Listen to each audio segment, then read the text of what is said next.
É um prazer tê-los aqui. A gente quer fazer um evento diferente, de que a gente possa mais interagir com vocês e falar sobre as tendências para algumas pessoas sobre o que está acontecendo nas mudanças na administração e o desafio para quem está liderando as organizações, né? Eu posso falar disso também com tranquilidade, porque a gente também vive na educação essa mudança da digitalização, né, e da necessidade da gente se adaptar a essa necessidade que todos nós temos de fazer as coisas mais rápido, com mais qualidade, com o uso da tecnologia, e nada mais justo do que a gente discutir isso com profissionais e num nível diferente. Tá? Quando a gente fala de educação hoje, a gente tem condição de fazer cursos de massa para 500, 600 pessoas, tá? Com ticket muito baixo, mas a gente não tem um produto diferente, com qualidade da relação, de fato, entre os próprios alunos, da qualidade das pessoas que estão participando dos debates e de quem está do lado de cá falando, né? Então, a nossa ideia aqui na FIA sempre trabalhar com grupos menores e termos um tipo de atividade diferente para poder interagir com os executivos e tratar tanto de educação como desse ambiente executivo. Então, nós temos aqui na liderança do nosso programa o professor Luiz Guedes, que é o nosso professor da área de inovação e de criatividade, né? Professor da nossa graduação e do nosso mestrado. O Alessandro Leal, que é o head da Latam, do Google for Education, né? E que gentilmente aceitou o convite também para trazer a experiência que ele vive no Google, que é uma empresa de referência para todos nós. E um outro professor da casa, que é o professor Marcelo Treff, que trabalha na área de recursos humanos, de liderança, e também é nosso professor do mestrado profissional aqui da FIA e aborda esse assunto e também trabalha com mentorias. Então, nós queremos fazer um debate com vocês, trazer um pouquinho da experiência e interagir muito com vocês durante esse evento, tá? Então, eu queria agradecer aos três, passar a palavra ao professor Luiz Guedes, que vai liderar a atividade. Obrigado. Obrigado, professor. Boa noite, turma. Tudo bem? Obrigado pelo tempo de vocês. Obrigado por chegarem aqui. Já é uma vitória, né? Nos dias que correm, você se deslocar de A para B numa cidade grande já é uma vitória. E é sobre isso que vamos falar, sobre os dias que correm. Uma questão que tem passado pela cabeça dos professores e professoras aqui da faculdade, na interação com os alunos, principalmente nos MBAs, é que a liderança mudou, porque a sociedade mudou. Então, a mudança social enseja, eventualmente, uma mudança no comportamento do consumidor. E o consumidor enseja, por sua vez, uma mudança nas companhias. E as companhias são feitas de pessoas, elas não existem de fato. Então, se a velocidade da mudança lá fora é maior do que a velocidade da mudança aqui dentro, Houston, we have a problem. Então, é sobre isso. É sobre como a tecnologia e a sociedade e o ESG e a premência da ética nas relações pessoais, como isso afeta os negócios. E é para isso que eu tenho o prazer danado de contar com dois amigos, primeiro de tudo, que não estão aqui por causa da grana, né? É bom que fique claro. Eu acho que eu não falei isso para vocês, né? Então está ficando claro agora. Então, eu sabia que eu tinha esquecido. Então, eles estão um amigo querido, o Alessandro, que a gente teve a oportunidade de trabalhar junto, e para mim foi um aprendizado. Acho que a gente acabou entrando no mesmo dia. É professor aqui da casa e é um prazer e uma honra, ele já vai se apresentar. E o professor Marcelo Treff, que é a autoridade aqui da casa sobre gestão de pessoas. Então, a gente fala sobre tecnologia e sobre pessoas. E é isso que a empresa moderna precisa. Cada vez mais tecnologia, porém cada vez melhores pessoas. A empresa moderna tem cada vez menos pessoas. O Instagram, quando foi comprado pela Meta, que naquela época chamava Facebook, por 19 bilhões de dólares, tinha 52 funcionários. 52. O WhatsApp, desculpe, o WhatsApp quando foi vendido para a Meta. O Instagram também foi vendido para a Meta por 1 bilhão de dólares, tinha 14 funcionários. A empresa do futuro precisa de poucas pessoas e muita tecnologia, mas não são pessoas quaisquer. Precisa de pessoas que primeiro queiram fazer o que fazem, que o façam bem e que tenham conexão emocional com aquilo que fazem. Então, na época da IA, essa é a minha Esse é meu tema de estudo e de trabalho aqui na faculdade, a inteligência artificial. Na época da inteligência artificial, nunca se precisou tanto de pessoas. É o meu juízo. É assim que eu penso. Então sem mais, eu queria, por favor, professor Alessandro Leal, apresente-se para a turma para que eles lhe conheçam. Fala um pouquinho sobre qual é a sua atuação lá no Google, pelo que você é responsável e conta um pedacinho da sua trajetória lá na companhia, por favor. Obrigado, boa noite. Obrigado, cara. Bem, eu esperava que ele fosse começar o discurso dele com uma sacanagem comigo, porque eu sou carioca. Não, e ia dizer o seguinte, chegou atrasado, adivinha quem chegou atrasado, né? O carioca. Mas brincadeiras à parte, a gente se conheceu no nosso primeiro dia lá no Google, já se passaram 13 anos e meio. Eu estou há 13 anos e meio na companhia. Anos de cachorro, né? Parece que eu estou há 70 anos lá. Duas coisas que o Guedes comentou aqui que são muito importantes e que eu faço uma analogia, né? E tento levar para a sala de aula também, a questão da necessidade da tecnologia e necessidade de pessoas, é que a gente tem que entender que a tecnologia, em alguns momentos, ela não veio para tirar o ser humano da jogada. Ela veio para colocar o ser humano numa diferente posição. Então, quando a gente fala isso com o aluno, eu vou falar um pouquinho do que eu faço hoje, que é trabalhar numa área chamada Google for Education, a gente tem que ter isso muito na cabeça. E isso daí, ao longo desses últimos 13 anos, eu tive a chance de ver muitos negócios mudando. Mas sempre assim, os negócios vão mudar, o tipo, né, de recurso humano vai mudar, mas precisa ter um recurso humano por trás. Porque é o recurso humano que pensa, projeta e entende o que é esperado da gente. Bem, eu entrei no Google, junto com o Guedes, em 2011, para trabalhar na área de ads, né, vender publicidade para vários segmentos de empresa, dentre eles o mercado de educação. E lá eu comecei a entender exatamente o que o professor comentou, né, que, assim, educação é um tema vasto. Tem muita gente hoje que tem acesso à educação e não tinha antes. E aí a gente pode fazer um pouquinho do juízo de valor de que acesso a esse. Mas tem muita gente que hoje é o primeiro ser humano da família que está tendo acesso a uma educação de terceiro grau. Por isso, a gente pega, olha a tecnologia e fala assim, por que isso está acontecendo? Por causa da tecnologia. Mudando um pouquinho do rumo, eu saí e fui para uma área mais tecnológica para vender o que a gente chama de plataforma de conexão, né? O que vocês já devem ter ouvido falar aí no Google Workspace, ou G Suite, ou Google for Work, já teve vários nomes, a gente é ruim para caraca de colocar nome. Mas o grande ponto aqui é o que mais me levou a entender que era uma área para um engenheiro, que não é um engenheiro desenvolvedor, conectar, era porque sim, a plataforma só é um meio. Para a gente, o que está por trás disso, que é mais ou menos o que a gente faz em educação hoje, é conectar as pessoas. A plataforma de comunicação do Google, ela é tão tecnologicamente avançada como as outras que tem aí. Mas tem um ponto que é, para mim, a diferença. Foi feito por pessoas que precisavam se conectar porque a companhia cresceu numa velocidade gigantesca. Como é que eu vou botar engenheiros trabalhando no mesmo projeto, um aqui em Belo Horizonte e outro na Índia? Então, o grande ponto foi uma plataforma criada para conectar pessoas.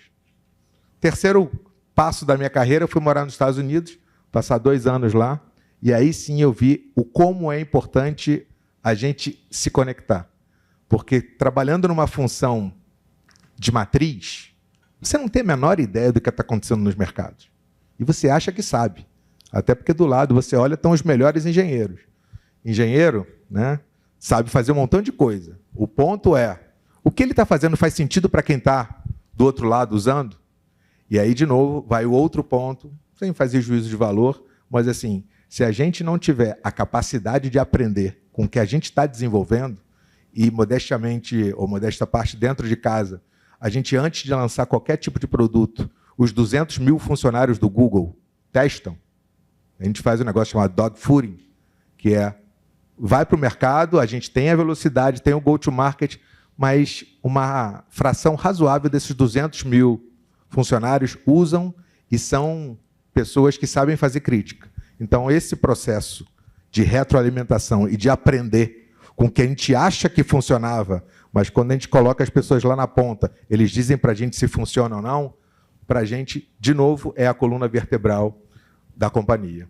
E a última função que eu estou fazendo agora, eu sou responsável na América do Sul por Google for Education. O que é isso?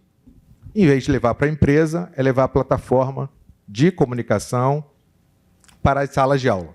É fazer, de novo, como que o Guedes falou, que essas crianças, né, porque é ensino fundamental e médio, pessoalmente, muito menos o terceiro grau, o Higher Education, como a gente chama, a gente fazia essas crianças entenderem que ir para a aula não é deixar do lado de fora da sala de aula. Eu sei que tem uma discussão muito grande em uso do celular ou não dentro da sala de aula, mas o que eles aprendem fora da sala de aula, eles podem continuar usando dentro da sala de aula para aumentar o engajamento com o professor. De novo, vai acabar com o professor? Em hipótese nenhuma. A única coisa que a gente tem que fazer é conscientizar o professor, que vem por um processo de autodesenvolvimento numa velocidade um pouco menor, eu estou falando isso porque eu sou professor, então eu posso me autocriticar, do que a velocidade da tecnologia. Então, o nosso principal pilar é gerar o protagonismo em cima do aluno, mas com a figura do professor conectando tudo.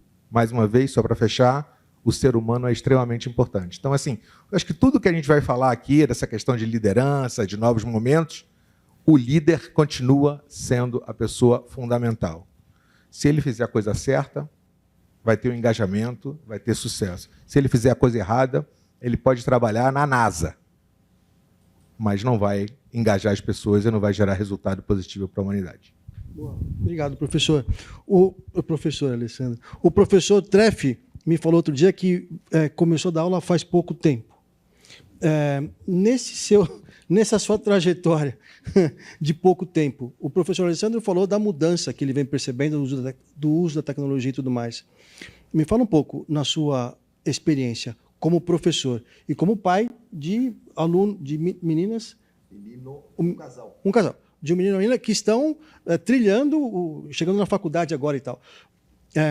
Como pai e como professor, você vê essa mudança ao longo do tempo? Boa noite. Boa noite a todos. Obrigado pela oportunidade de podermos falar de temas tão importantes, né? Tecnologia, pessoas, liderança. Sem dúvida que nessa trajetória como professor de administração, né? Professor de gestão, cursos de gestão de uma forma geral, mas também como pai, e confesso que é muito mais difícil como pai do que como professor, porque a gente fica tentando, de certa forma, disciplinar o aluno, ou o nosso colega Alessandro usou a palavra conscientização, eu sempre gosto de falar em sensibilização, eu acho que é esse o caminho. Pera. Qual que é a diferença? Não, eu acho que sensibilizar, eu acho que é tocar mais do que só conscientizar, entendeu? Ele está perfeito no que ele falou, eu estou dizendo. É que eu tenho usado mais a palavra sensibilização, tanto para alunos quanto no mundo corporativo de uma forma geral, sejam as empresas públicas que a gente tem contato, assim como organizações privadas, mas eu tenho mais dificuldade com os filhos, evidentemente, né?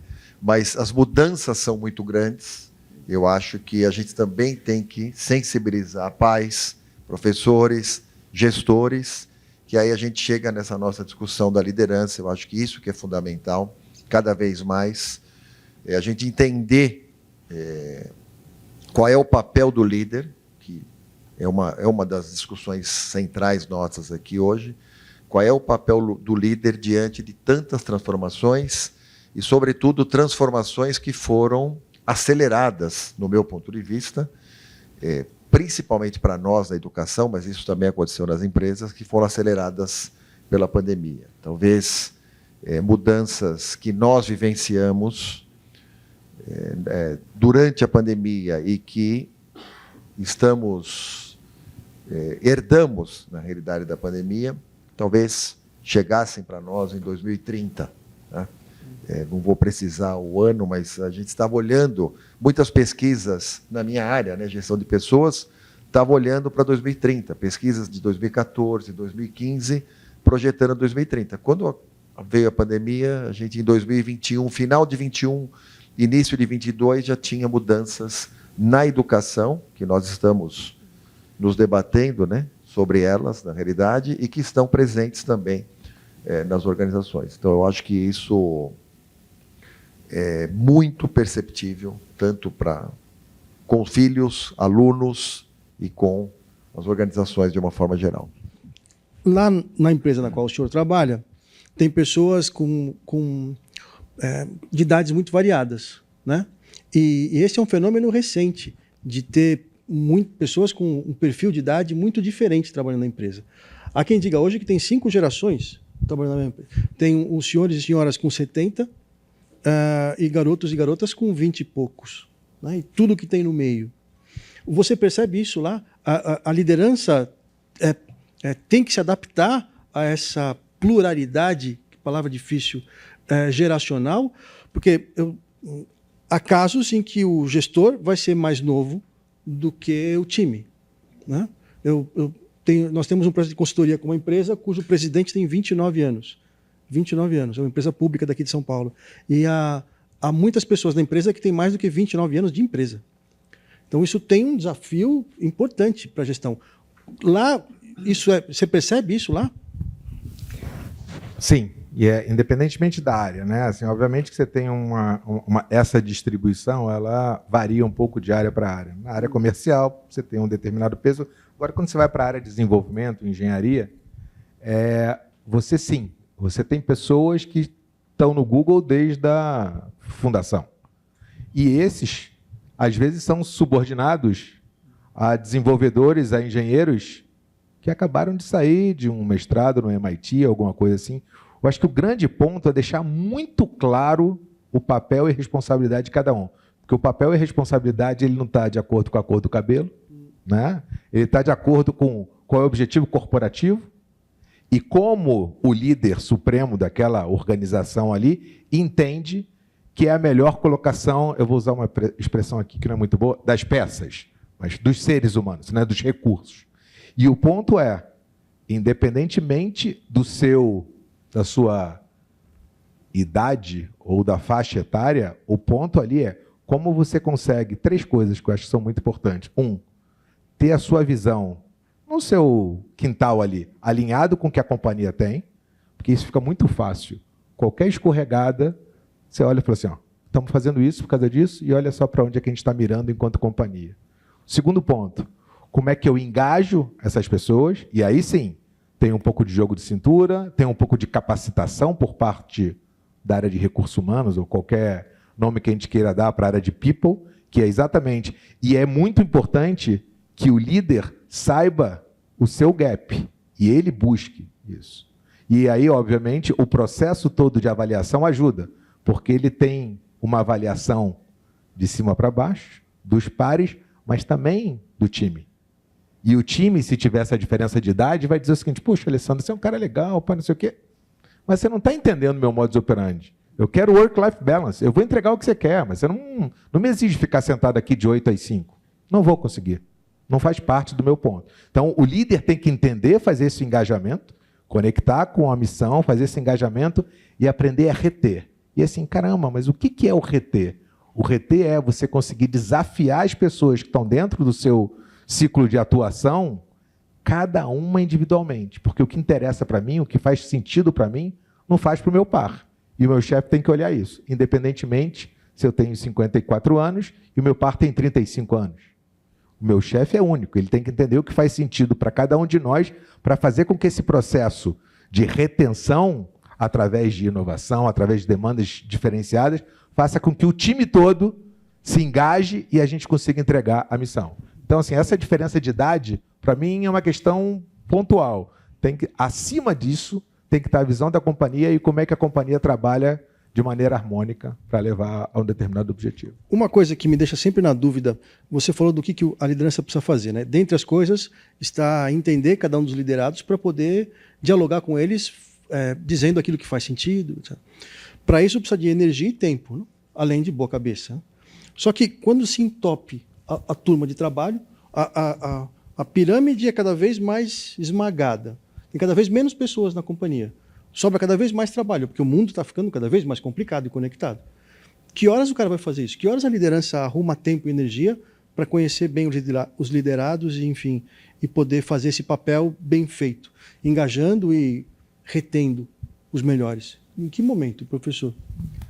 Olha, o Alessandro colocou a questão de responsabilidades. Eu acho que isso é muito importante, independentemente, como ele disse, da cor do cabelo. A gente tem visto cada vez mais, tanto jovens como os nossos alunos aqui, pessoas que são do nosso relacionamento, conversas com pessoas que estão nas empresas, e isso é uma realidade. As pessoas parece que têm trabalhado cada vez mais. Então, a gente volta para aquela discussão, que foi uma discussão da sociologia do trabalho sobre a tecnologia nos libertar para mais tempo livre. O que a gente tem visto cada vez mais é que mais tecnologia tem feito as pessoas cada vez mais conectadas e cada vez mais trabalhando. A culpa é dele.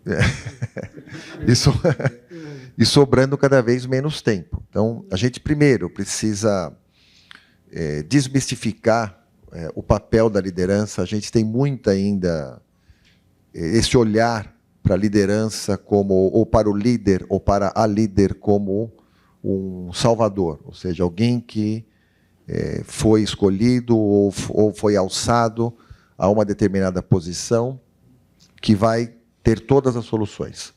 Só que, muitas vezes, essa pessoa com a qual, ou de quem, né, as pessoas têm muitas expectativas, é um gestor. Né? Então, a gente precisa... Eu não gosto desse clichê de separar chefe e líder, não é isso. A questão é que liderança não é necessariamente posição. Então, a gente tem muito essa confusão de pessoas que estão numa determinada posição, que é uma posição que, via de regra, costuma-se no mundo corporativo chamar de posição de liderança, não necessariamente tem um líder. Tem alguém que tem aquele cargo, ou tem aquela função, ou aquela posição, que é a posição de gestor, e as empresas precisam dos gestores. Mas, cada vez mais, também, as empresas precisam de líderes. Então, o que a gente vem percebendo, e os estudos vêm mostrando isso, estudos de tendências. Então, não que seja o estudo mais relevante de todos, mas o estudo de tendências da GPTW, Great Place to Work, 2024, projetando, de novo, né, projetando 2030, tem 13 prioridades. Prioridade número 1, capacitação de lideranças. Então, a gente precisa, sim, de gestores, os gestores precisam dar resultado, mas a gente precisa, cada vez mais, capacitar as lideranças. E, claro, o grande desejo é que pessoas que estejam em posição de gestão ou posição de liderança também tenham as competências de liderança, que é essa que você mencionou, que muitas vezes as pessoas não têm tempo. Ou seja, como é que eu, como líder, vou transformar... Então, a prioridade número 2 da pesquisa, cultura organizacional. Como é que eu, como líder, consigo desenvolver estratégias para tornar as pessoas mais aderentes à cultura organizacional? Que essa é uma grande dificuldade das empresas e, claro, isso está muito mais... Foi potencializado, ou seja, essa dificuldade, né, o grau de dificuldade é maior quando a gente fala de modalidades de trabalho, ou seja, o trabalho híbrido ou o trabalho remoto, embora também os estudos de tendência estejam mostrando uma volta mais acelerada ao presencial 100%, mas o trabalho híbrido vem se consolidando. Ao passo que o trabalho híbrido se consolida, isso torna também a missão do líder de tornar as pessoas aderentes à cultura organizacional, porque as pessoas nem sempre se encontram. Prioridade 3, engajamento. Então, tudo isso tem a ver com essa questão da capacitação da liderança. Como é que eu torno as pessoas competentes para tornar as pessoas mais aderentes, mais engajadas e que possam, como o Alessandro mencionou, equilibrar vida pessoal e vida profissional e ter melhor ou não ter problemas ou evitar problemas de saúde mental. Não dá. Não dá. Acho que não vai dar para fazer isso. Não tem. Pelo que eu estou vendo, não tem condição. De meia-noite às 6. Porque é muita confusão. Porque, além da turma interna, tem a pressão pelo resultado. E tem o engajamento com a sociedade, com a comunidade, que hoje em dia se presume como absolutamente fundamental, que é o S do ESG. Então, também tem um olhar para fora da companhia. Eu costumo dizer na aula que o futuro da competição não é uma empresa contra outra, mas é uma rede de empresas contra outra rede de empresas. A gente fabrica, por hipótese aqui, trabalha numa fábrica de... como é que chama? Para-brisa. Fabrica para-brisa para carro. E fabricou o para-brisa do XC90, aquele carrão da Volvo. Se o carro não vende, o para-brisa não vende também. Não adianta que é o melhor para-brisa do mundo. A rede é o que importa. O que importa é vender o carro com tudo que tem ali dentro. Os 6.500 SKUs que tem naquele carro. Um para-brisa só, mesmo sendo o melhor do mundo. Então, mais do que o poder é a influência, né? Que é um dos livros, talvez, um dos mais vendidos da história da autoajuda, nem sei se está nesse campo, que é como fazer amigos e influenciar pessoas. É o soft power que é o que liga, né? Como você influenciar os outros, fazer com que outras pessoas façam o que você quer, sem que você tenha ascendência sobre elas. Ou seja, é mais um trampo para o sujeito que está investido da posição de liderança. Então, eu estou chegando à conclusão que não vai dar. O que você acha? Posso voltar um pouquinho? 2 pontos, eu acho que são, pelo menos, meu ponto de vista aqui, e funciona, ou tem funcionado que bom. na companhia. Tem um ponto, uma característica que é muito importante para o líder, e que se vocês fizessem essa pergunta, talvez, há uns 20 anos atrás, 15 anos atrás, ou se vocês fazem essa pergunta para alguns outros segmentos, que não sejam esses segmentos que estão sob pressão. Tá bom, todos os segmentos podem estar sob pressão, mas esses que estão, assim, que precisam mudar e se reinventar, porque uma startup ali pode destruir o teu negócio em pouco tempo. O líder, ele tem que ter autoconhecimento, ele tem que se conhecer. E aí, por que eu digo isso? Né? Assim, porque lá atrás, como o professor falou, hoje o líder, ele não é o oráculo, ele não é o Google, onde você vai lá e busca e sai alguma coisa, né? Ele não precisa ser mais the smartest guy in the room, né? Ele tem que ter a capacidade de olhar e falar assim, cara, tá aí, você trouxe um ponto interessante. Como é que construir em cima?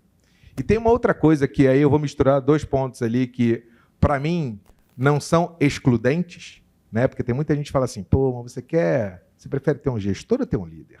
Na verdade, eu quero ter os 2. Mas por que isso? Né? Assim, porque o líder, ele dá a visão. Ele engaja, ele inspira. E o gestor, get things done. Ele consegue fazer com que todo mundo faça. Como você falou, tem que trazer o resultado para a companhia. Então, no final do dia, se a pessoa que está numa posição de liderança não se conhece, se a pessoa que está na posição de liderança não consegue balancear essas 2 coisas, ela não vai ficar ali por muito tempo. Pelo menos nesse grupo de empresas onde esse processo é supervisto. Porque, como eu falei, tem avaliação de cima para baixo, do lado e de baixo para cima. Então, para mim, esse eu acho que é um dos principais pontos que a gente se questiona lá, e, de novo, liderança não tem idade, a questão da influência é extremamente importante, porque liderança é liderança, você conseguiu que as pessoas façam, né, aquilo que, entre aspas, você planejou, quer que faça, quando você não está olhando. Porque quando você está olhando é fácil, né? Por isso que eu concordo com você quando você falou que como é que é? Santo de casa não faz milagre. Eu tenho muito mais influência no meu time do que eu tenho nos meus filhos. Porque santo de casa, pô, peraí. Então, assim, só fechando, para mim, esses 3 pontos aqui da questão da liderança é muito importante. Se conhecer, fazer um balanceamento aí entre conseguir com que as coisas sejam feitas e inspirar para poder engajar e reter, e no final do dia fazer processo de influência, porque ninguém faz nada sozinho. Eu trabalho na área comercial hoje. Se eu não tiver área de parceiros, área de produto, área de marketing, eu não faço nada. Mas, em alguns momentos, cada um tem sua meta. Como eu, como líder da minha área, eu tenho que influenciar as outras áreas para que a gente consiga ter uma convergência, e por isso que é muito importante a gente olhar para o que a companhia espera da gente e falar assim, olha, o que eu estou pedindo para vocês não é para vocês abrirem mão do que vocês estão fazendo no nível de área, é para que vocês, junto com a gente, consigam fazer com que a companhia chegue lá. Desculpa, não respondi a tua pergunta, levei para o outro lado. E... Não, mas foi bem. Não. Tá. Antes, eu quero escutar, eu quero passar a palavra para a turma, mas antes eu quero te ouvir, professor. Esse negócio da influência é uma coisa, sempre foi importante, e me parece que com a empresa que atua em rede, isso se torna ainda mais importante. Como é que a gente se prepara para aumentar a nossa capacidade de influência? Se é que é possível fazer isso? Não, sem dúvida. O Alessandro tocou, mais uma vez, num ponto muito importante, que é a questão do autoconhecimento. Sim.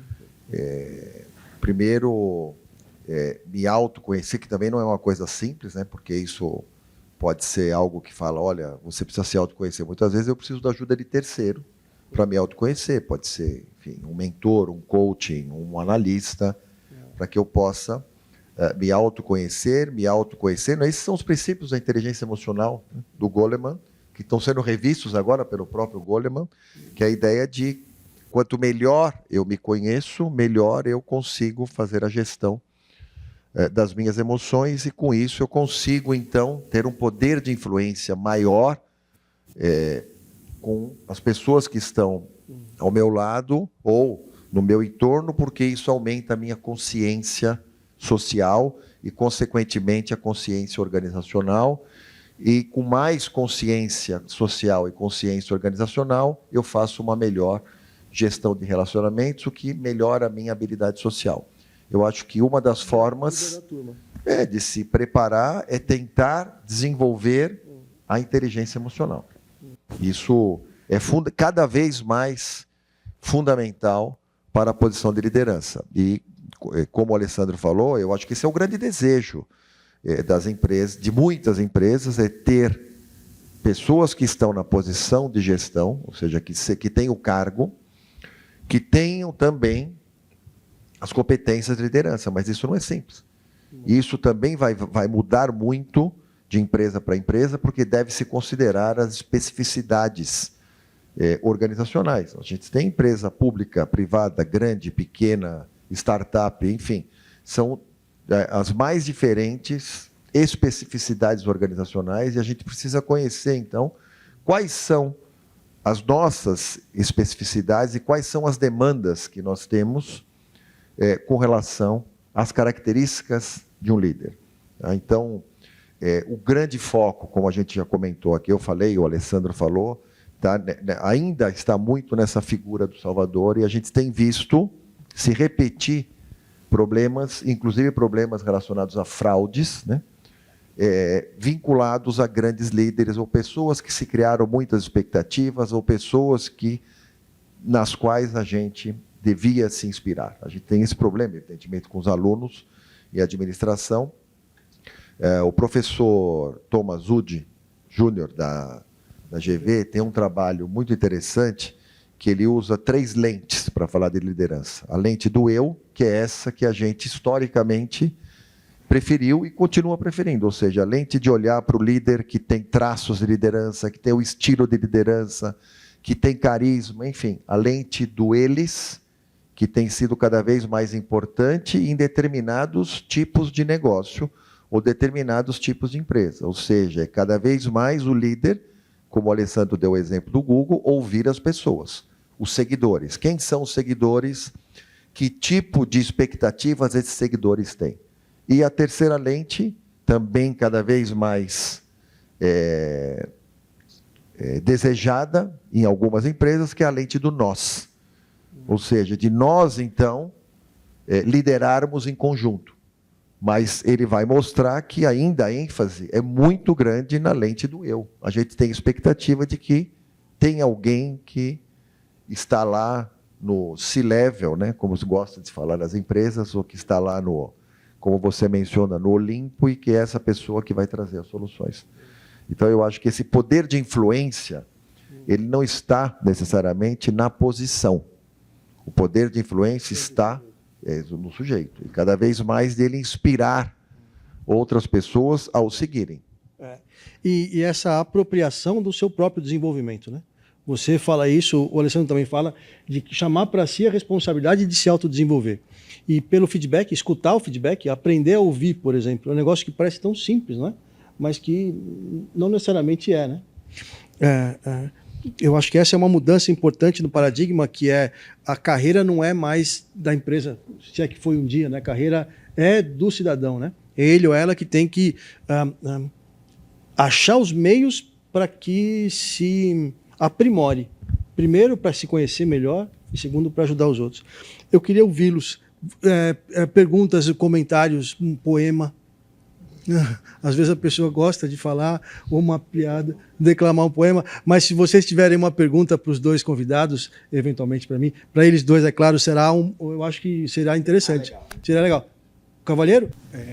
Muito se fala na liderança pelo exemplo, mas também tinha liderança pelo design, né, que foi um conceito bastante comentado, que vem lá daquelas empresas, as exploradoras, as desbravadoras, e o líder que muitas vezes vai fazer a empresa ter aquele crescimento realmente espetacular, mas nem sempre isso resolve o problema, porque você também precisa, depois que você acha um nicho importante, também precisa ter o exemplo, né?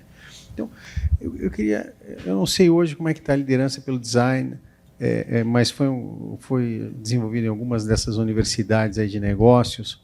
Queria saber se vocês têm algum registro, alguma coisa da liderança pelo design. Dois professores. Nessa hora eu sou só convidado. Não, na realidade, como você falou, isso funcionou, assim como outras teorias, na realidade, da liderança, em determinados contextos específicos. Eu, como você, particularmente, não tenho ouvido falar, tá, de liderança do design. A gente tem, nos últimos anos, tem se falado mais, na realidade, de liderança transformacional, liderança transacional como conceitos, e que também são aplicáveis em determinados tipos de empresa. A própria liderança situacional, que fez muito sucesso no final da década de 70, início da década de 80, e depois foi muito criticada, a gente tem visto empresas que adotam, né, liderança situacional, porque ela foi ressignificada, principalmente durante e pós a pandemia, que considera, na realidade, além do estilo de liderança, ou mais de apoio, ou mais de direção, que considera o nível de maturidade das pessoas, ou dos seus liderados, e que isso, durante a pandemia, foi muito afetado, ou seja, o nível de maturidade das pessoas foi muito afetado. Mas a liderança pelo design, ela funciona, evidentemente, pode funcionar em determinados tipos de empresa que têm, na realidade, características que possam ter o espaço para que esse líder, que tenha eu não queria chamar de estratégias, mas que tenha as diretrizes, na realidade, da liderança por design, sejam aplicáveis àquele contexto. Mas eu não tenho ouvido falar. Tá? Pode só dar um briefingzinho só do que é a liderança pelo design, só para... A liderança pelo design, na realidade, como outras teorias da liderança, ela tem origem norte-americana, ou seja, isso acabou sendo importado, como a grande maioria. Ainda, a grande maioria dos estudos de liderança, os estudos organizacionais, de uma forma geral, ligados à liderança, são muito influenciados pelos estudos de management. A liderança pelo design, ela tinha e tem como proposta pensar desenhos de organização, né, que sejam, na realidade, focados em contextos específicos e que possam permitir às pessoas, a partir deste design desenvolvido pelo líder, alinhado à estratégia de negócio, e que isso possa, de certa forma, influenciar as pessoas. É um briefing, né, que você está falando. É como se, na liderança, por exemplo, fosse muito claro aonde eu quero levar a empresa, para onde eu vou, e eu vou fazer, e as pessoas vão seguir.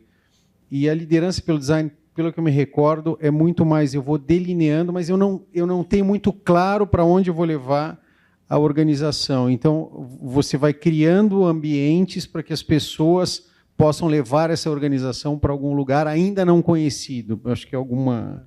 No campo da estratégia, tem uma escola chamada Estratégia Emergente, que fala um pouco sobre isso. Porque, antigamente, tipo, ano passado, antigamente, as empresas faziam um planejamento estratégico de 5 anos, né? Que é hoje uma coisa esquisita. Se a gente pensar 5 anos atrás, ESG não era um tema, IA generativa, ninguém nem sabia o que era, nem IA propriamente dito, há 5 anos atrás. Então, um planejamento estratégico de 5 anos caiu em desuso. Então, a estratégia emergente é mais ou menos como ter uma estrela do norte, que na teoria do caos, que tem uma proximidade com a teoria do caos, chama de atrator. É ter um lugar mais ou menos para onde a gente vai. Agora, como é que a gente vai chegar lá? Vareia. Vareia, porque hoje é de um jeito. Com a IA generativa pode ser de outro jeito. Mas o objetivo está dado, o caminho é que não. Então isso é cada vez... eu estou escrevendo um artigo sobre a aplicação da teoria do caos na administração faz 2 anos. Eu não consigo, tá um caos. Obrigado. Porque o caos é a fronteira entre o que é gerenciável e o que não é. O que não é gerenciável, dado um sistema com N saídas, uma entrada tem 1 sobre N probabilidade de sair. Ou seja, elas são equiprováveis. O sistema é ingovernável. É tipo o Congresso. Não tem como. Né? Ele é impossível de se prever. Então, não tem gestão sobre ele. Então, a gente não fala. Agora, o caos é um momento antes, que é uma organização muito grande, com 200 mil funcionários. Como é que a gente sabe o que o pessoal do Sri Lanka está trabalhando? Eu nem sei se existe Sri Lanka. Deve ter um Google Sri Lanka. Como é que a gente sabe o que os caras estão fazendo lá? Como é que faz o alinhamento? Entendeu? A organização que está na beiradinha do caos, se não tiver uma estratégia que seja deliberadamente imóvel, corre um risco de não sair do lugar ou de ser aquele... você vai lembrar do cursinho que trabalho é força vezes distância. Lembra disso, não? Se você aplica força, mas não move o ponteiro, se a distância é 0, você gastou energia, mas não produziu trabalho. Então, se um puxa para cá, outro puxa para lá, você fez força, mas o ponto ficou parado. Então, se cada um da organização está puxando num sentido, isso vem uma complicação. Então, é emergente nesse sentido de dar a liberdade de tomar ações com base no ambiente. Isso para a empresa privada é difícil, mas é execuível. Para a empresa pública é impossível. Impossível. A gente tem uma prática de consultoria muito grande aqui na FIA. Temos mais de 8 mil projetos de consultoria já feitos, grande parte dele com o setor público. E a gente percebe como o setor público... Alguém é setor público aqui? Aqui? Não? Como o setor público é normatizado. Então não tem esse negócio de emergente. Emergente é seguir a lei, que foi feita em 98. E é isso aí. É isso aí. Então, ai de você se não seguir. Então, tem uma dicotomia e uma diferença muito grande e a gente às vezes esquece. A gente fala pouco da administração pública. Mas olha como a nossa vida depende dela. Olha, imagina no GovBR, você tem uma conta no GovBR, eu presumo. Já pensou quanto PowerPoint foi necessário para o projeto GovBR virar realidade? O Google tem alguma coisa lá? Na verdade, a gente não usa PowerPoint, né? Que é um negócio do passado. Assim, a gente usa Google Presentation e seria muito mais fácil porque as pessoas colaboram em cima. Né? Talvez as versões 1, 2, 3, 100, 100 mil não aconteceria. Teria uma versão só porque as pessoas atualizam isso. É isso que eu queria falar. Não, o GovBR, vocês têm alguma coisa no GovBR de nuvem ou de alguma participação? Não sei. No Serpro? Não sei. Não, no Serpro sim, mas assim, especificamente para GovBR, onde é que está, em que lugar do mundo. Como é que é colaborar com o governo? Você trabalhou em algum projeto de colaboração? Tough. Difícil. Por quê? Né, assim, quando a gente fala de educação na América do Sul, ou na América Latina como um todo, 85% dos alunos está na esfera pública. Né? Então, assim, para eu conseguir atingir os meus números e para conseguir atingir a minha visão, que é levar a tecnologia para facilitar o processo de engajamento dos alunos, para que eles tenham uma experiência de aprendizado muito boa e para ajudar os professores a terem mais tempo Não é assim, se eu ficasse focado só na dimensão privada, eu não conseguiria. E eu tenho que fazer parceria com o público, porque assim, eu não chego lá, coloco a plataforma para eles comprarem, né, que antigamente era 8.666, agora é 14.000, não sei o quê, que é a lei de licitação. Não. Eu só entro com o governo para tal parceria se ele tem um projeto. E se ele tem um projeto, eu quero sair daqui, ir para cá, eu quero melhorar meu IDEP, eu quero fazer com que os alunos tenham mais tempo ou se dediquem a alguma coisa. Se eles não tiverem e eles quiserem comprar, vou fazer propaganda, tá? O Chrome, que não é esse aqui não, muito melhor. É o Chromebook e quiserem comprar a plataforma Workspace for Education, para mim não faz sentido. Porque a hora que eu botar isso lá dentro, eu estou fazendo exatamente como as empresas de tecnologia há 30 anos atrás falaram assim, vamos revolucionar a educação, colocou um computador na sala de aula. Computador na sala de aula tem há 30 anos. E a gente mudou a educação? Não. Então, assim, a minha visão de parceria com o governo, que é um negócio difícil, né? Porque assim, a gente sabe que secretário de Educação, secretário de Segurança Pública, secretário de Saúde, são os 3 principais cargos que tem, ou para um prefeito botar, ou para um governador. Mas o ponto é, nem todo mundo que ocupa essas cadeiras são técnicos, vem da área. Então, o ponto é, como fazer alguém que não vem da área ter essa visão? Como fazer alguém que não vem da área não pensar só que o cargo dele termina em 4 anos? E um projeto desse não leva 4 anos. Então, são poucos os estados e municípios aqui no país que olham e falam assim, caramba, não é comprar tablet, né? É fazer um projeto de educação.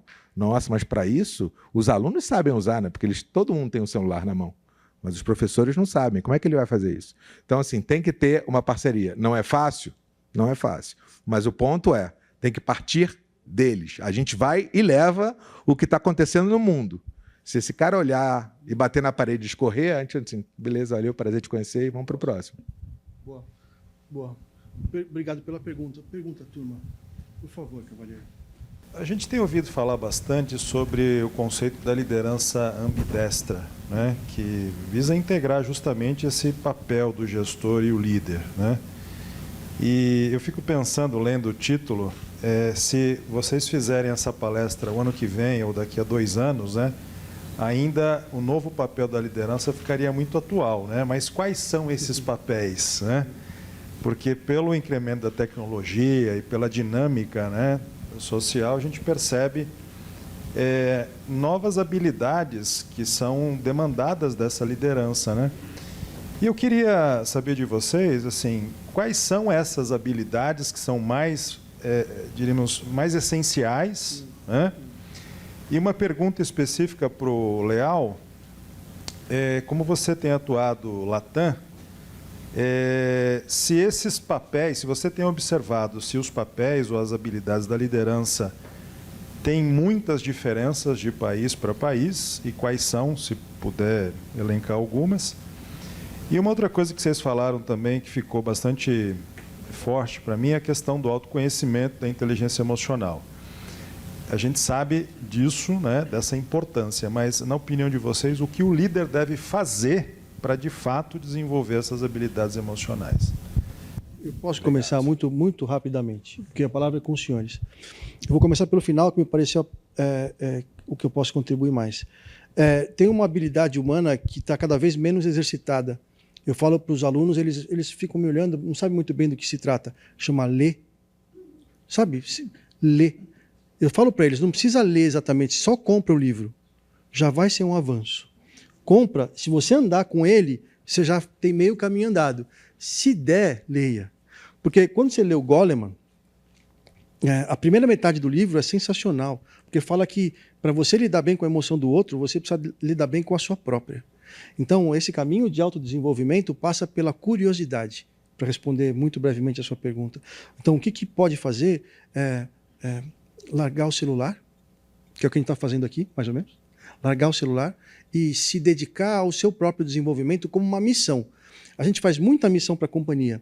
A gente que trabalha na empresa faz de tudo pela empresa, faz quase nada pela gente mesmo. Até que a empresa cansa de você. Fala assim, então, obrigado. Né? Ou às vezes nem isso, velho.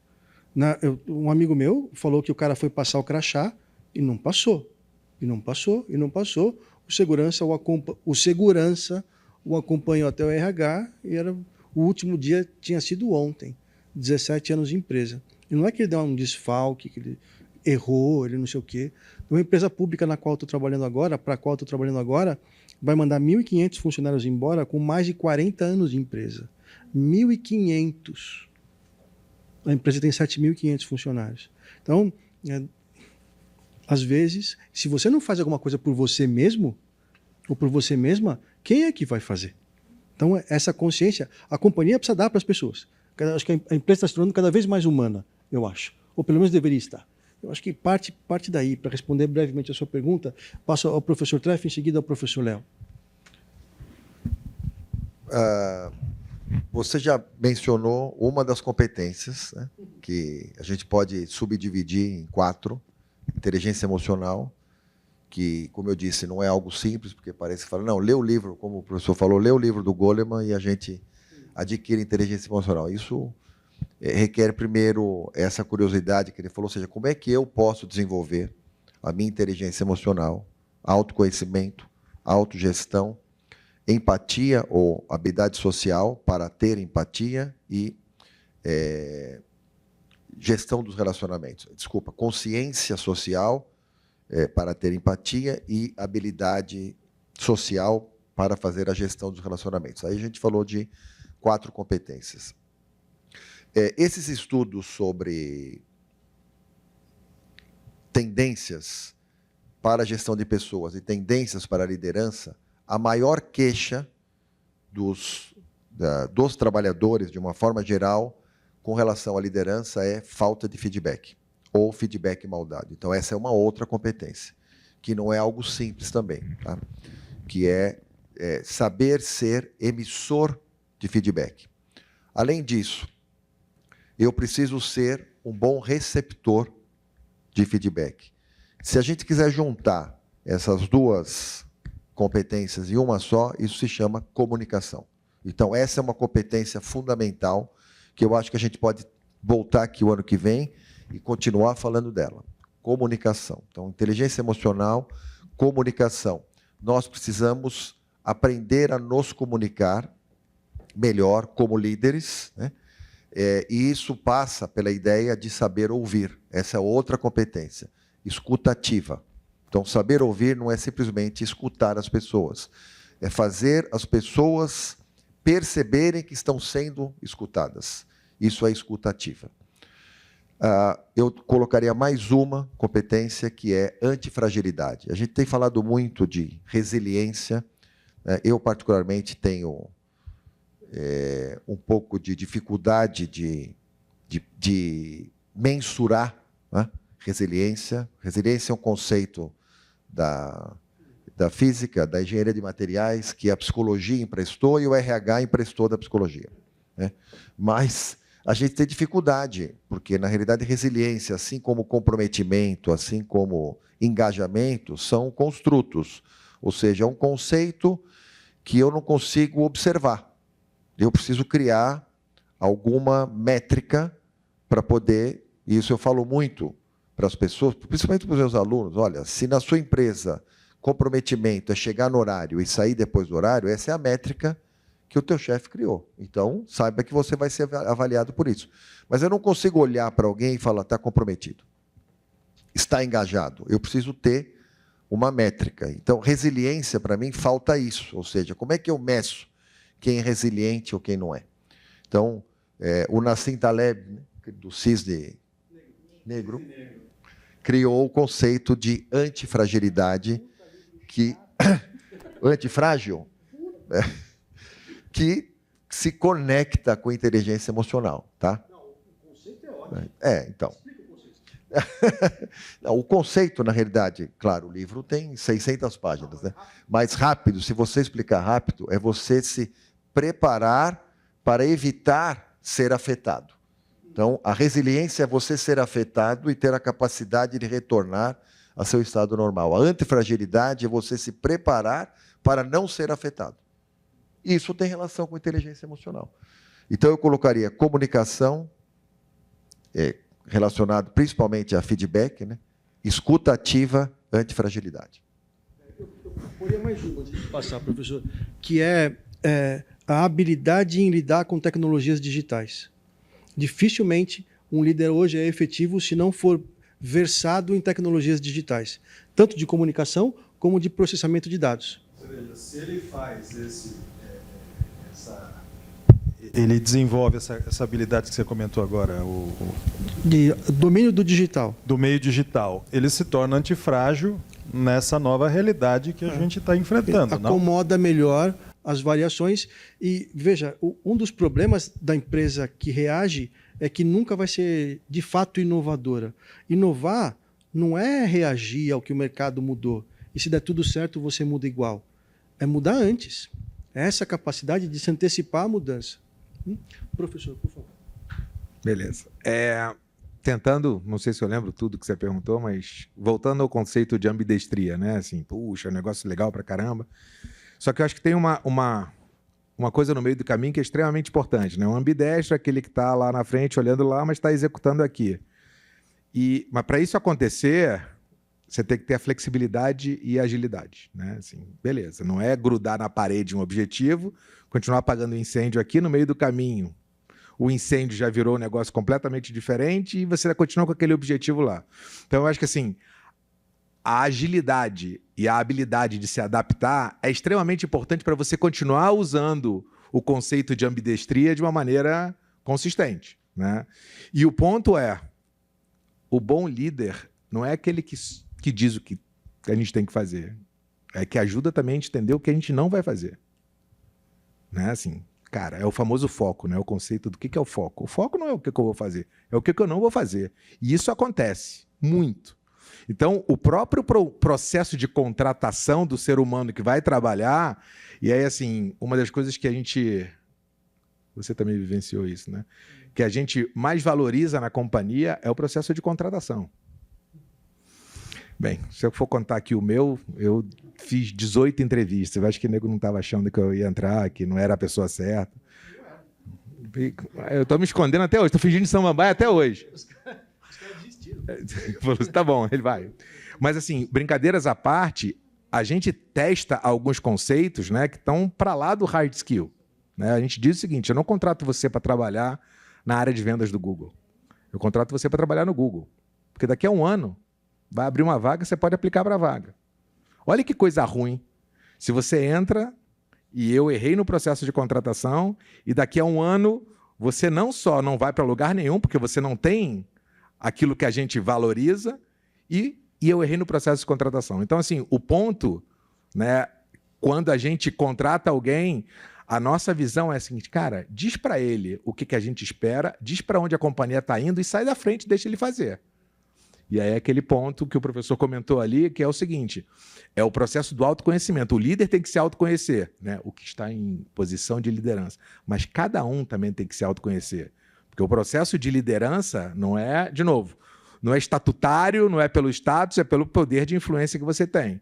Então, a grande visão que eu tenho do processo de gestão e de liderança ao mesmo tempo é que você consiga ter um grupo, um time que entenda para onde está indo, tenha diversidade de ideias, porque assim, se todo mundo pensa da mesma maneira, e se eu contrato gente igual o Alessandro, cara, eu vou para onde? Para onde o Alessandro acha que a companhia tem que ir. Você está certo? Não sei. Então, assim, e o líder tem que ter a humildade, ou usar a palavra que todo mundo usa, a vulnerabilidade, para poder ouvir e falar assim, putz, cara, tem esse negócio aqui, vou construir, como eu falei um pouquinho atrás, vou construir em cima disso. E aí vai a sua pergunta da estratégia emergente. O grande ponto é que a única certeza que a gente tem é que quem não gosta de mudar de direção são os analistas de Wall Street.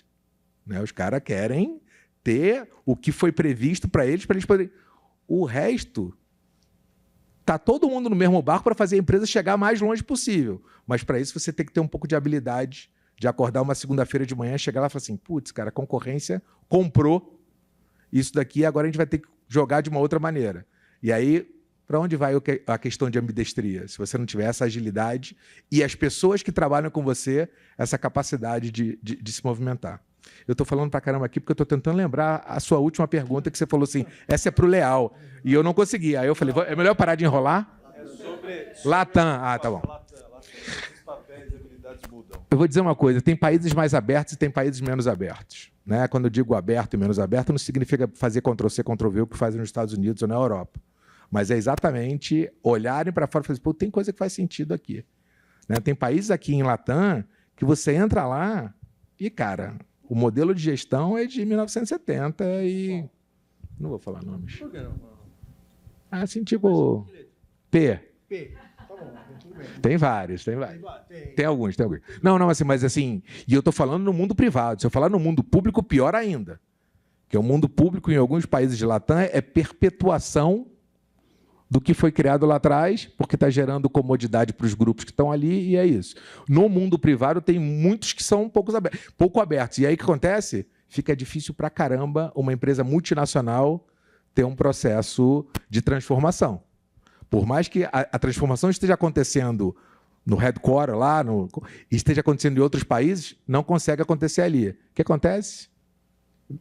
Mingua a operação. E assim, eu já vi, não só no mundo de tecnologia, mundo de telecomunicações, alguns lugares acontecer isso.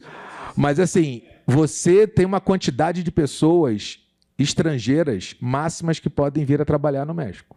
Pô, estamos protegendo o mercado de trabalho local. Cara, você está na fronteira dos Estados Unidos. Por que você não vai se beneficiar com esse tipo de coisa? Então, tentando responder a sua pergunta, sim, no mundo privado, no mundo público é muito pior. Mas no mundo privado tem países que dão um passo à frente porque são mais abertos e não tem alguns caps desnecessários para acontecer.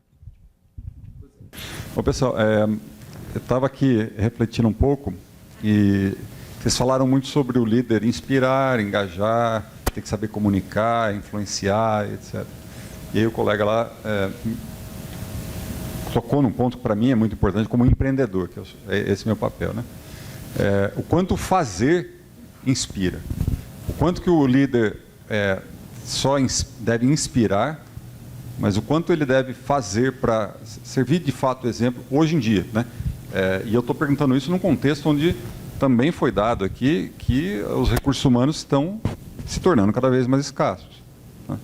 Então, eu vou ficar só naquela posição de inspirar e fazer com que os outros façam, influenciar, ou eu vou fazer junto? Posso jogar uma bola de meleca? Então, tá bom. Eu sou mentor da Endeavor. Então, várias startups vêm falar comigo. Nos mais diferentes níveis de maturidade. Né? E se tem uma coisa que eu gosto de tirar os caras da posição de conforto deles, é quando eles dizem, putz, Ale, estou trabalhando pra caraca. Fechei não sei quantos deals aqui, fiz isso aqui. Eu falei assim, porra, você não contratou ninguém para te ajudar a fazer isso, não? Porque a tua posição não é essa, brother. Então, o líder fazer não é liderar pelo exemplo. O liderar pelo exemplo também não é só a inspiração, né? Sim. O ponto é, o líder, ele também tem que fazer, mas não é a atividade da galera do time de vendas. Ele tem que fazer a galera fazer. Por quê? Se ele estiver fazendo, ele vai ser o funcionário mais caro da companhia. Então, ele tem uma outra função. Para onde aquilo que você está fazendo está nos levando? Para de fazer isso. Vamos fazer isso agora. Porque aquilo onde eu estava mirando está errado. Então, assim, o grande... E olha, eu vou dizer uma coisa para você. Foi muito difícil o meu processo. Né? Eu cheguei à liderança cedo, mas numa empresa completamente diferente. E lá o bom líder é o que fazia. O ponto é o seguinte, não tinha estratégia. Por que não tinha estratégia? Não tinha direção? Porque o líder estava fazendo. E caro, né? Headcount, caro, fazendo. E o ponto é, como o líder está fazendo, eu não vou contratar ninguém melhor do que eu. Porque descobrem, eu estou fora. Então, assim, te desafiando nessa questão de empreendedorismo, cara, é isso.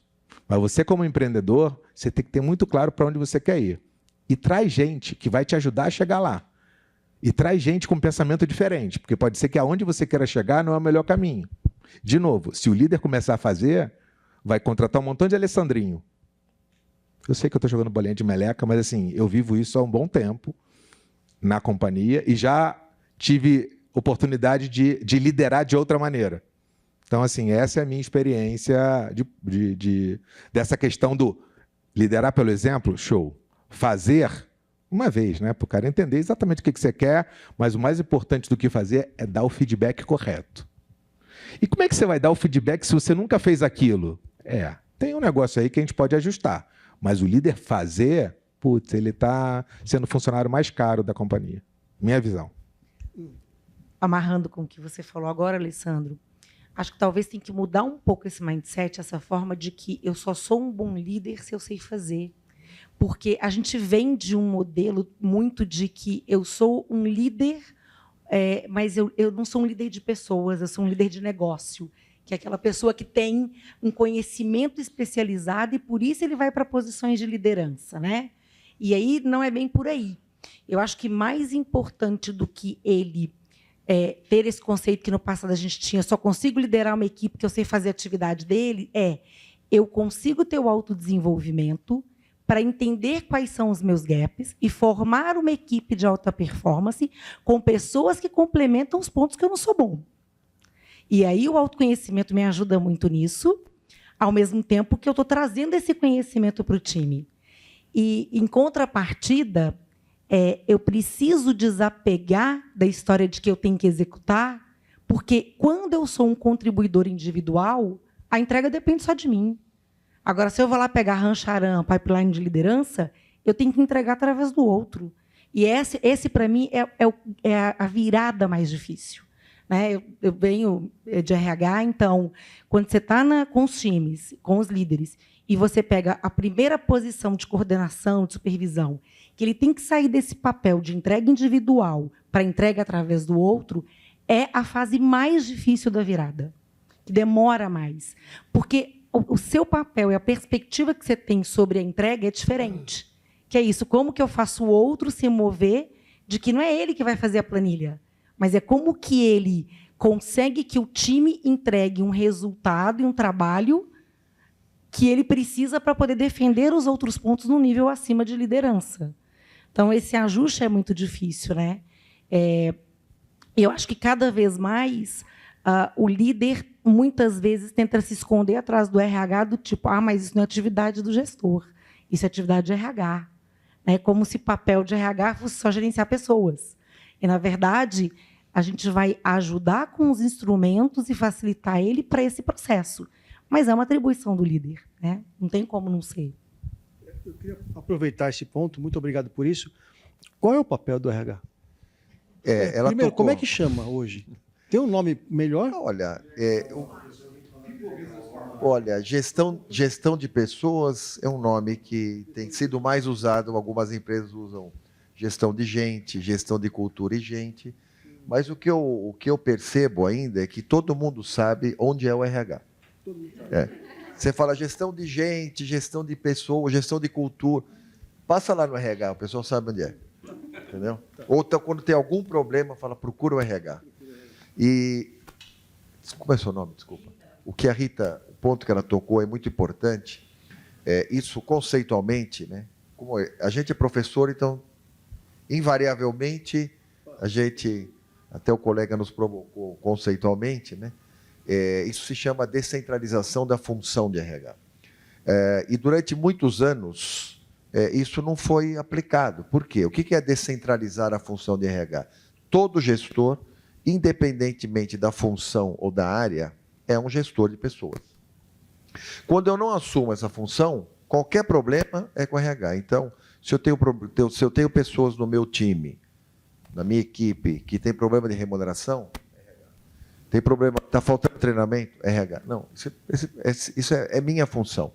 Recrutar, selecionar, avaliar, treinar é papel do gestor. E assumir a função de gestão de pessoas. Deixa eu fazer uma pergunta difícil aqui.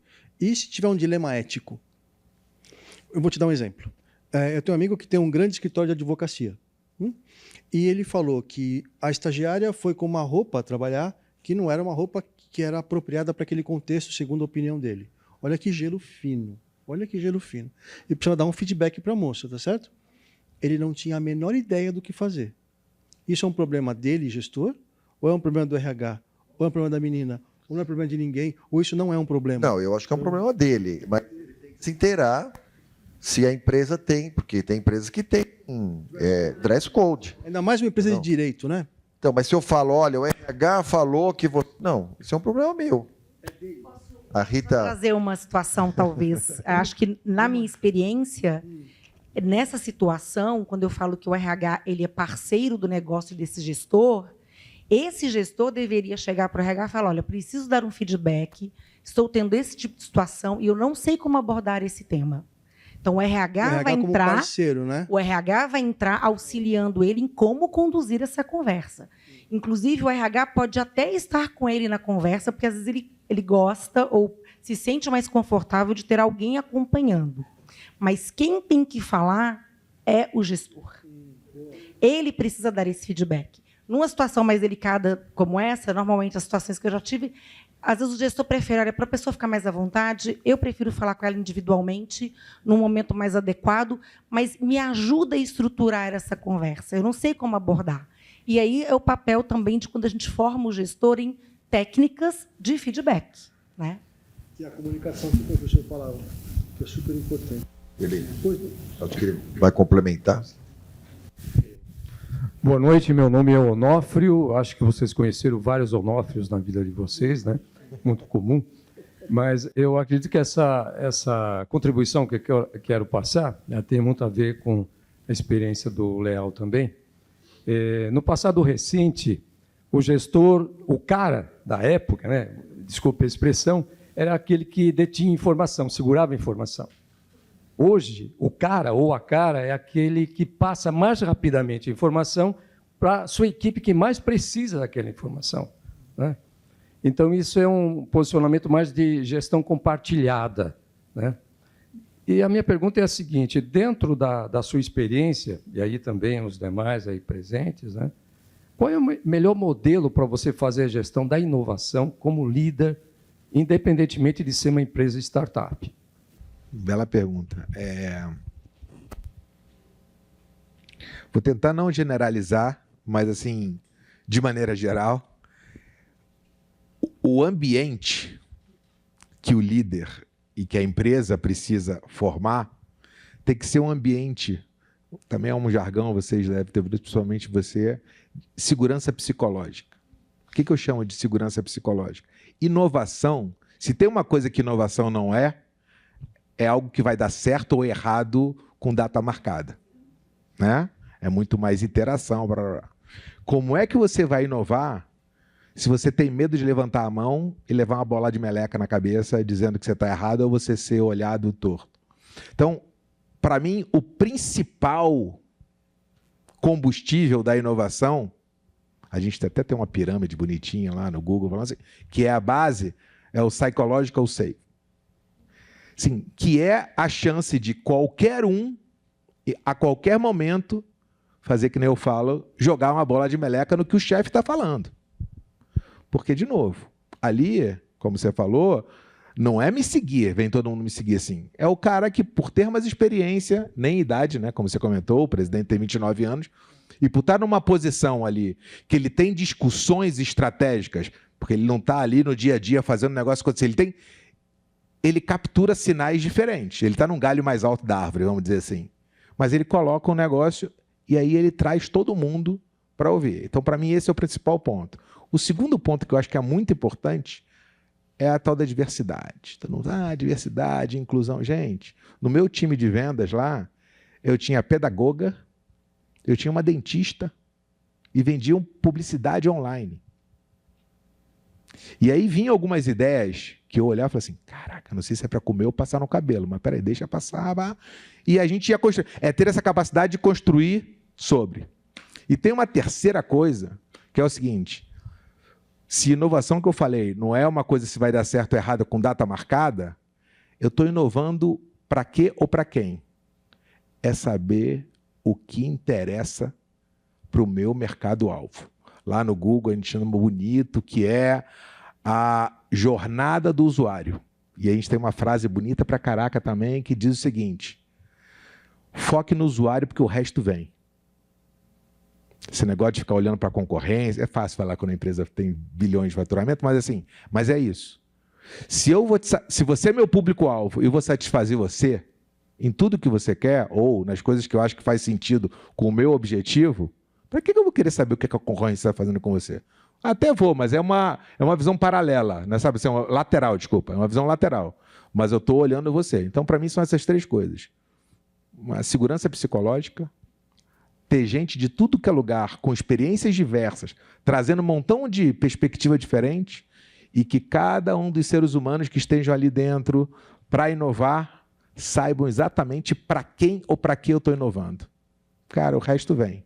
O resto é dinheiro para fazer tecnologia andar, parceria para conectar a gente certo e usar que nem Papai do Céu deu para a gente 2 ouvidos e uma boca nessa proporção. Porque se no final do dia a gente ouvindo captura muito mais do que a gente só fazendo a conexão do cérebro para a boca. Vou usar a expressão bolinha de meleca. Eu vou jogar uma bolinha de meleca no que você falou, posso? Tem trademark.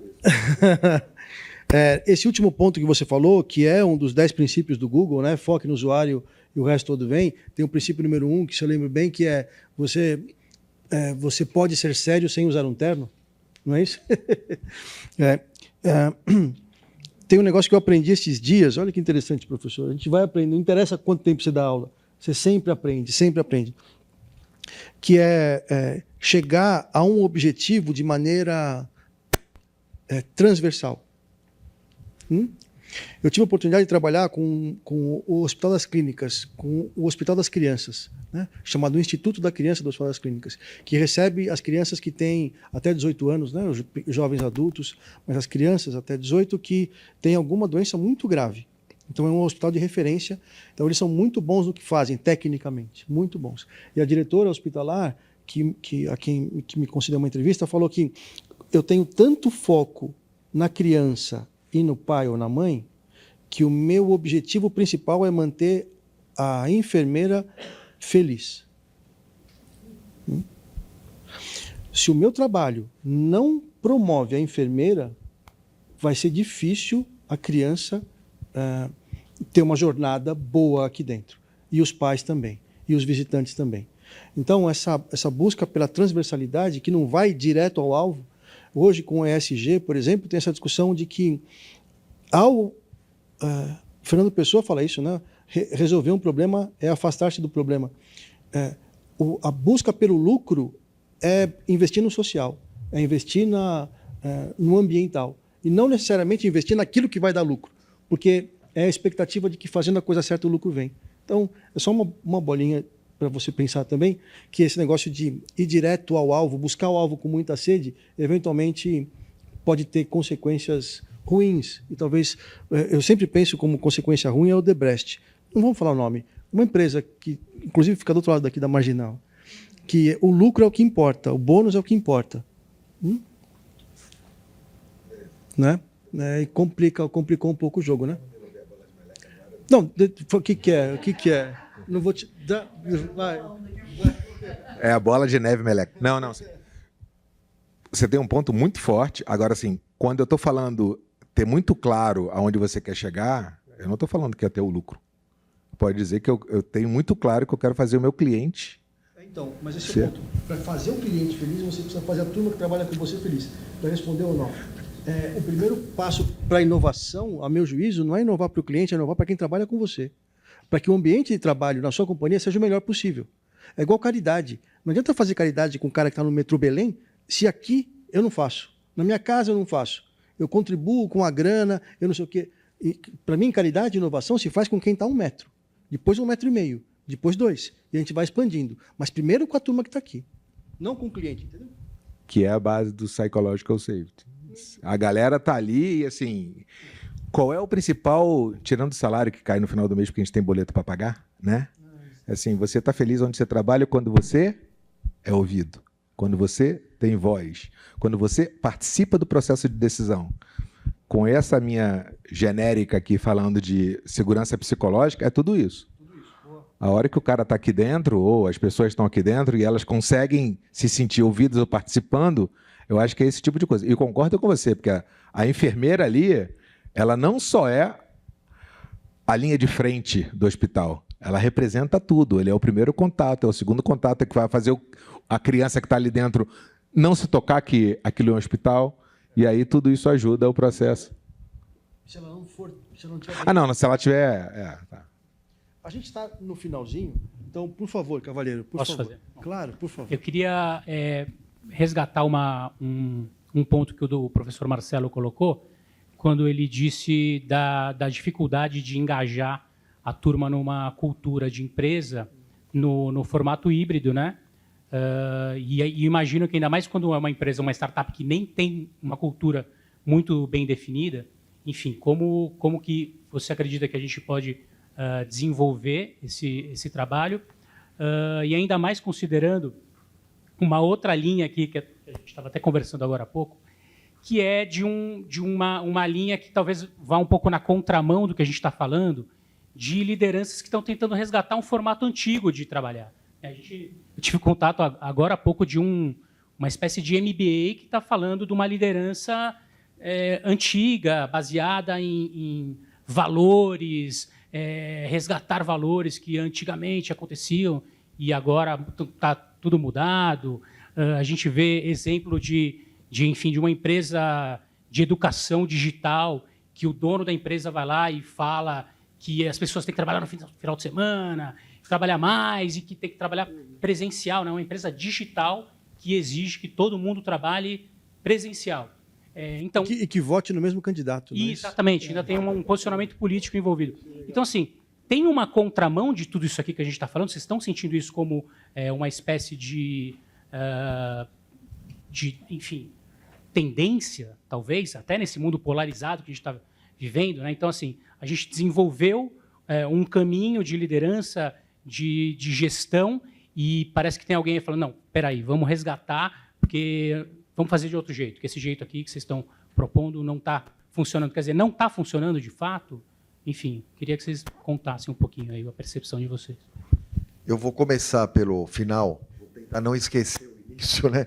Mas que o início é sobre engajamento. Eu acho que, em primeiro lugar, a tendência, isso é o que eu tenho cada vez mais entrado em contato, é a volta para o presencial 100%. Não 100% das empresas, mas as que voltarem, querem voltar 100%. Eu penso que isso está muito mais ligado a pessoas do que a empresas, tá? Que é um pouco o que você falou, ou seja, esse negócio de resgate, enfim, eu acho que tem pessoas em posições de gestão, sejam líderes ou não, que como eles vão, eles querem que as pessoas vão, eles acham que esse é o único... a única forma, o único formato, a única modalidade que dá certo, todo mundo aqui. E, então, aí essa é uma outra questão que tem a ver exatamente com tudo que se criou, ou seja, a gente historicamente se criou, e isso não é uma coisa só nossa, mas isso é muito presente no Brasil, ou seja, posições de gestão no Brasil, culturalmente, estão muito ligadas a personalismo e a paternalismo, ou seja, e também a patriarcalismo, ou seja, homens, né? Homens em posição de liderança, líderes que vão resolver tudo e que concentram poder. E como sou eu que decido, eu quero que todo mundo volte. Então, essa construção de uma imagem do líder que nós temos, que não é só brasileira, que no Brasil tem essas características, isso também favorece muito o narcisismo. A gente tem muitos líderes narcisistas patológicos, tá? Porque narcisista todo mundo aqui tem um pouco, felizmente, que é uma forma até de proteção nossa. Mas o narcisismo patológico, então é isso que ele colocou aqui. Pessoas que sentiram falta, por exemplo, na pandemia, do glamour do cargo, do glamour da posição, de pessoas perto de mim. Então tem esse ponto, tá? Agora, o que eu sempre discuto é que, para a gente pensar na modalidade de trabalho, seja presencial, híbrido ou remoto, primeiro, a gente tem que saber a cultura da empresa. Porque também não adianta a empresa permitir o trabalho híbrido e as pessoas que não vão são pior avaliadas do que as que vão.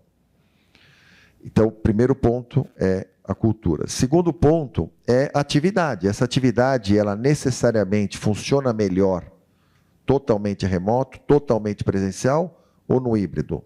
Funciona bem. E terceiro, o perfil das pessoas. E aí, de novo, o papel do líder, né? De conhecer as pessoas e de mapear o contexto e de mapear as pessoas. Qual é o perfil das pessoas? Tem pessoas que não têm perfil para trabalhar remotamente. Tem pessoas que não têm perfil para trabalhar no híbrido. E isso não funciona. Então, é a cultura, a atividade e o perfil. Tá? Eu acho que isso tem a ver com o começo da sua pergunta, que é engajamento. E com o Alessandro, ele falou aqui, na realidade, ele rezou 3 princípios do engajamento. Segurança psicológica, a pessoa se sentir ouvida e a pessoa se sentir participando.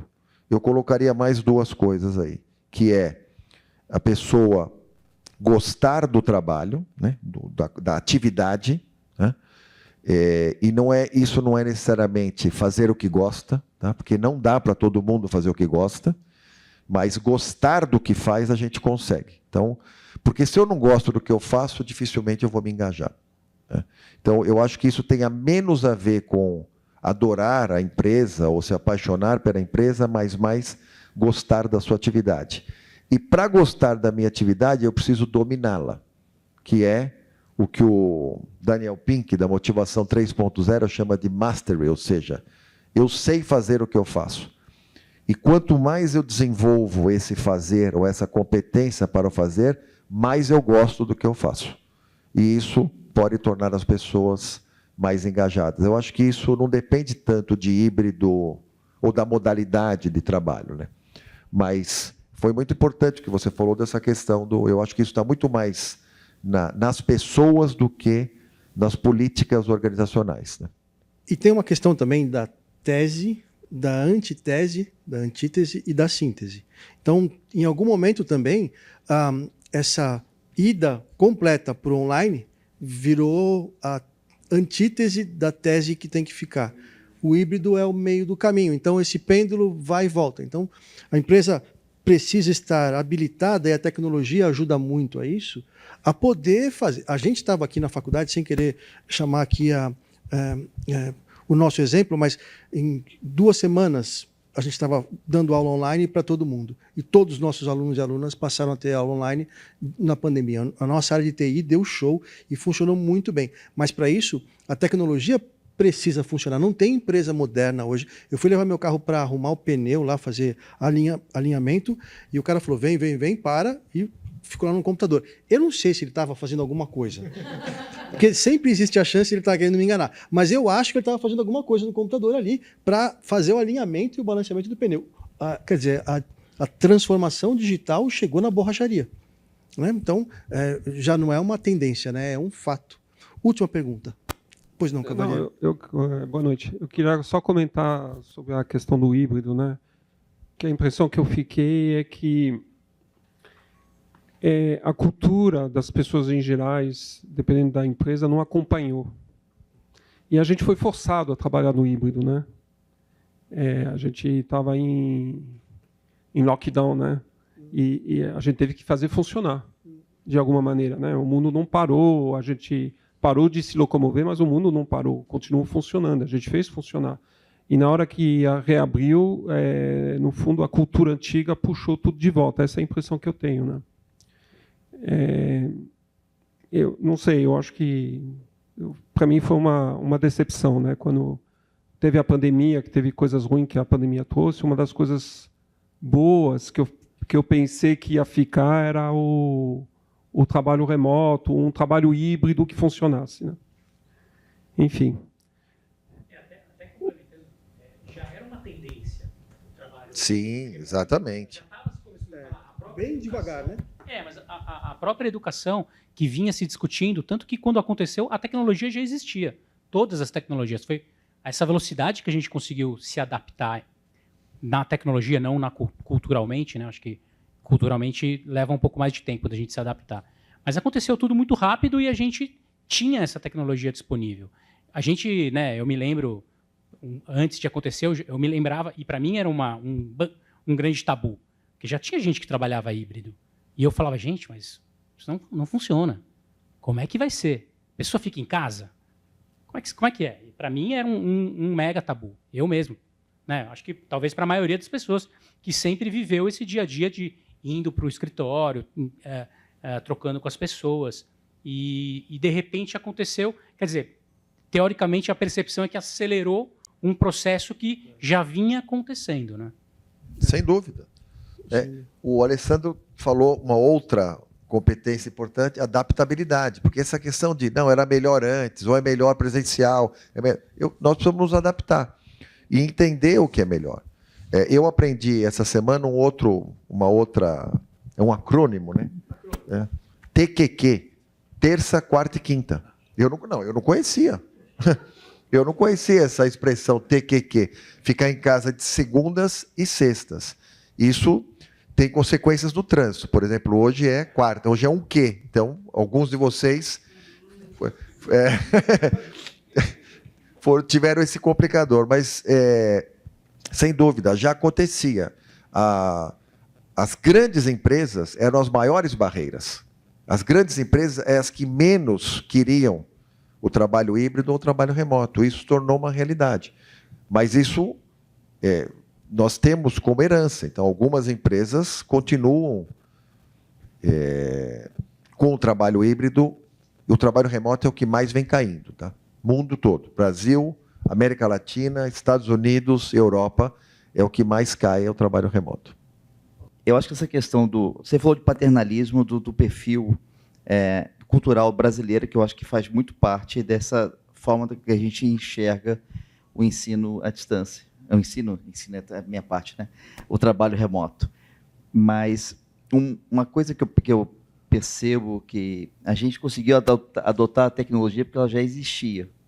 A tecnologia que a gente não tinha era como cobrar o trabalho das pessoas. O marketing, eu vou falar porque a minha área é mais de marketing, de formação. Como é que você vê aí, vamos pegar algo que todo mundo aqui talvez tenha, um filho ou um parente. Como é que você mede a qualidade de uma escola? Puxa vida, eu fui lá, cara, a instalação é linda. Tem um campo de futebol, tem uma sala bonita, deve ser muito bom estudar lá, né? E nós trabalhamos aqui com algo que é intangível. O trabalho, como é que um líder tradicional vê? A pessoa está trabalhando porque ela está ao meu lado. Ela cumpre o horário das 9 às 18, eu também. Aliás, se ele ficou um pouco mais, ele é mais produtivo do que os outros, porque ele ficou mais tempo. Então, o que a gente a minha impressão, tá?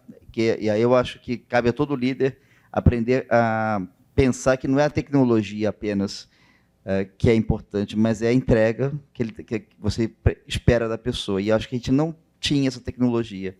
O que nós esperamos que cada um dos funcionários faça? A entrega que ele, de fato, tem que fazer. Então, essa, para mim, acho que é a dificuldade. É muito mais fácil, hoje, você começar a exigir que todo mundo venha terça, quarta e quinta. Tá? Eu acho que daqui a um ano você vai começar a ler reportagens falando que as empresas voltaram também às segundas-feiras. E é possível que daqui a mais 2, 3 anos estejamos todos e vamos dizer que, de fato, agora voltamos ao mundo tradicional. A minha impressão é que o risco que a gente corre. Mas ele quer completar aqui. Eu não pedi a palavra um minutinho. Por favor. Obrigado. E tem a pizza também. Boa noite, prazer. Eu sou a Andréia, trabalho em recursos humanos, sou vizinha de vocês aqui de cima, do ONR. Não pegou trânsito. Não peguei trânsito, estamos inclusive com um projeto Google importante lá na empresa. E eu acho que um ponto importante também que a gente tem que considerar é essa questão da retomada do presencial, é a falsa sensação do controle, exatamente um pouco disso que você estava dizendo, porque eu estou presencialmente, eu tenho mais controle, e algo que vem se estendendo desde a era industrial até os dias de hoje, né? Porque algumas empresas se reinventaram, são mais modernas, eu tenho mais liberdade, mas, no fundo, o que a gente quer é poder controlar resultados, o que faz e o que não faz. E a gente se deparou com uma situação que, mesmo trabalhando remoto, a gente não sabe como fazer esse controle. Porque as pessoas se adaptaram ao híbrido, ao trabalho remoto, então eu estou na minha casa, eu estou com a flexibilidade de ir para uma academia, encerrar mais cedo, eu busco o meu filho na escola, eu digo que eu estou trabalhando, mas efetivamente eu não sei se a pessoa está trabalhando, né? Então, hoje, para a gente, isso é um grande desafio. E aí entra numa questão que a gente lida com uma cultura de uma gestão tradicional, ora bunda cadeira, desculpa o termo, né? Mas é o que a gente vivenciou. E agora eu tenho que me deparar com um outro estilo de liderança em que eu tenho que me desprender do meu estilo de liderança tradicional e lidar com um estilo de liderança novo, que é eu vou cobrar pela sua entrega e resultado, não efetivamente as horas que você trabalhou. Porque, às vezes, eu estou lá na empresa presencial, e isso acontece muito. Por quê? A gente determinou que alguns dias da semana iríamos presencial. E, quando eu vou para o escritório, é o dia que eu não trabalho. E, quando eu trabalho remoto, eu começo às 7, às 8 e vou terminar só Deus sabe a hora. Eu brinco que eu sou telecena, de hora em hora é uma reunião. E eu não sei quando eu trabalho efetivamente, porque o papel do líder, né? Eu tenho que analisar, pensar estrategicamente, olhar de cima. Então, eu vou fazer isso na hora que eu não estou na reunião, né? E isso normalmente não acontece durante a jornada de trabalho. Então, hoje eu tenho uma solicitação da própria direção, que é como eu controlo esses colaboradores remotos e eu sei que efetivamente eles estão trabalhando e entregando o máximo que eles poderiam entregar, ou que, de repente, eu estou com uma capacidade acima ou abaixo que eu poderia estar. É uma pergunta de 1 milhão, né? Mas eu estou com esse mico nas costas, né? Deus abençoe. Mas aí o que nós fazemos? Toda vez que a gente repensa, hoje nós crescemos em 1 ano significativamente, dobramos a empresa no modelo remoto. Muitos são gratos pela possibilidade de qualidade de vida que se tem em poder continuar nas suas rotinas, né? A gente vem implementando métodos de trabalho que talvez a gente consiga ter uma ideia mais assim, está trabalhando, mas quando a gente começa a fazer conta, se eu voltar todo mundo para o presencial, locar um escritório maior, controles, aí você tem uma série de outras questões, versus aqueles que não estão produzindo, a gente volta para o mesmo ciclo e fala, ok, vamos manter no modelo, porque também, se eu fosse trazer todo mundo presencial, eu teria que mandar embora praticamente 1/3 da companhia. E aí tem todo um esforço, né? Eu, como recursos humanos, ele até ia brincar, que ele falou assim, você passou com 17 entrevistas, ele fez 16. Um pouquinho, né? Aí a gente já testamos o antifrágil dele.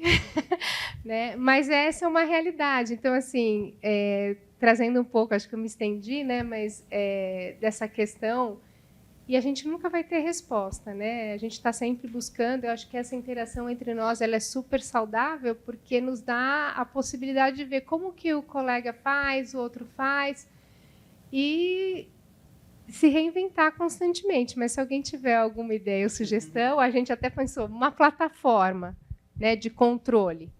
Mas aí eu falo, ganhamos a certificação do Great Place to Work recentemente. Aí eu vou falar agora para todo mundo, olha, é uma empresa bacana, mas eu vou controlar vocês, né?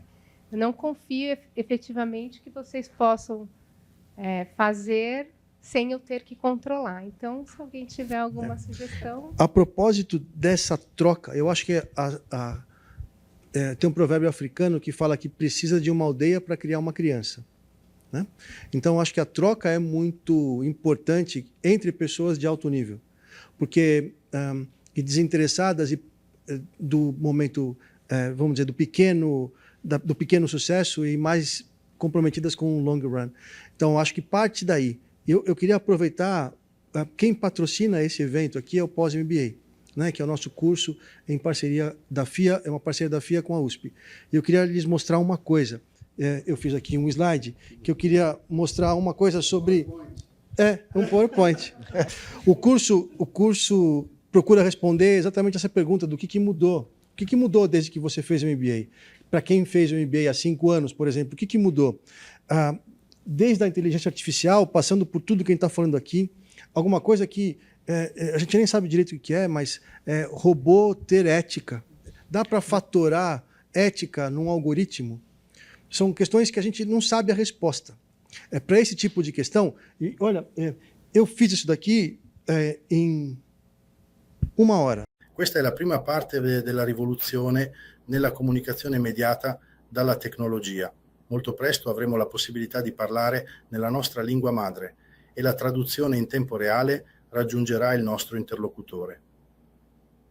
Nel prossimo futuro non ci sarà più la barriera linguistica. Ecco perché abbiamo sempre più bisogno di educarci ad avere cose buone da dire, ad accettare e abbracciare le differenze, ad essere emotivamente pronti ad imparare da tutti. Eu não falo italiano. Nenhuma palavra sequer.